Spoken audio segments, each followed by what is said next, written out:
மதத்தின் பேரால ஒருவர் உங்க உணர்வுகளை தூண்டுறார்னா அவரை சந்தேகப்படுங்க, கவனமா இருங்க. ஒருவரும் உங்களை வஞ்சிக்காதபடி எச்சரிக்கையாக இருங்க என்று பைபிள் வாசகத்தை இங்கு குறிப்பிட்டு காட்ட விரும்புகிறேன். இன்றைக்கு ஒன்றியத்தை ஆளக்கூடிய அரசு சிறுபான்மை மக்களுக்கு அச்சுறுத்தல் ஏற்படுத்தக்கூடிய அரசாக இருக்கு.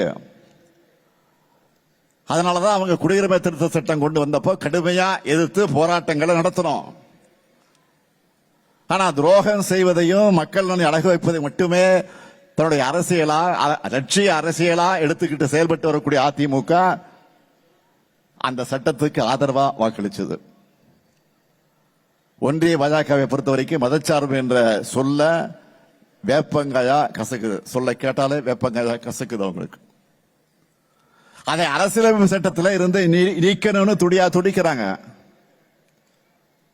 நாட்டோட பன்முகத்தன்மையை சிதைச்சு ஒரே மதம், ஒரே மொழி, ஒரே பண்பாடு, ஒரே தேர்தல், ஒரே கட்சி, ஒரே தலைவர் என்ற எதேச்சதிகார எதிர்காலத்தை உருவாக்க நினைக்கிறாங்க.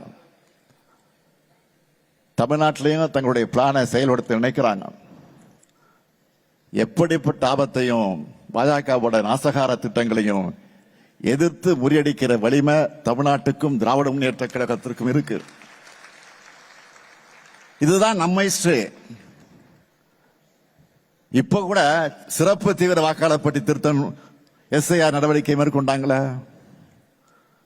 இதனால என்ன மாதிரியான பிரச்சனைகள் எல்லாம் நாட்டில் உருவாகி இருக்குன்னு உங்களுக்கே தெரியும். அப்படிப்பட்ட பிரச்சனைகள் தமிழ்நாட்டில் வந்துவிடக்கூடாதுன்னு தான் திமுக சார்பில் நம்ம ஏற்கனவே உச்சநீதிமன்றத்தில் வழக்கு தொடுத்திருக்கிறோம். ஒரு பக்கத்தில் நீதிமன்றத்தில் சட்ட ரீதியாக போராட்டத்தை தொடர்ந்தாலும் மக்கள் மன்றத்தில் ஒவ்வொருத்தர் வீட்டுக்கும் போய் அவங்களுடைய வாக்குரிமையை உறுதி செய்ய திமுக நிர்வாகிகள் துணையாக இருந்தாங்க. இந்த நிலையில நேற்று வரைவு வாக்காளர் பட்டியல் வெளியாகி இருக்கு. நீங்க எல்லாரும் தமிழ்நாட்டில் இருக்கிற ஒவ்வொருத்தரும் உங்களுடைய வாக்கு இருக்கிறத உறுதிப்படுத்திக்கங்க. எஸ்ஐஆரை பொறுத்த வரைக்கும் நம்முடைய பணிகள் இன்னும் முடியல. உங்களுடைய வாக்குரிமை பறிக்கப்பட்டிருந்தா கழக நிர்வாகிகள் உங்க வீடு தேடி வருவாங்க. வாக்காளர் பட்டியல உங்க பேரை சேர்ப்பதற்கான உதவிகள் அவங்க செய்வாங்க. நீங்க கவலைப்படாதீங்க. நம்மை வாக்களிக்க விடாமல் தடுக்கிறதுக்கு ஒன்றியத்தில் ஆளும் பாஜக அரசு பல்வேறு முயற்சிகளை செய்வாங்க. அது எல்லாத்தையும் முறியடிச்சு நாம நிச்சயம் வெற்றி பெறுவோம். உங்க நலனையும் உரிமைகளையும் பாதுகாக்க திராவிட முன்னேற்ற கழகமும் திராவிட மாடல் அரசும் என்றைக்கும் உங்களுக்கு துணை நிற்கும். நீங்களும் எப்பொழுதும் எங்களுக்கு துணை நிற்க வேண்டும் என்ற வேண்டுகோளை எடுத்து வைத்து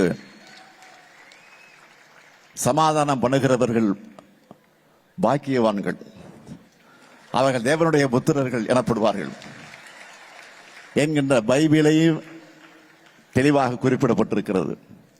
உங்கள் செயல் அனைத்தும் அன்புமயமாக இருக்க வேண்டும். உங்கள் மீது அன்பாக இருப்பதை போலவே அடுத்தவர் மீது அன்பாக இருங்கள் என்று இயேசு பெருமானின் மொழிகளை எடுத்துச் சொல்லி விடைபெறுகிறேன். நன்றி, வணக்கம்.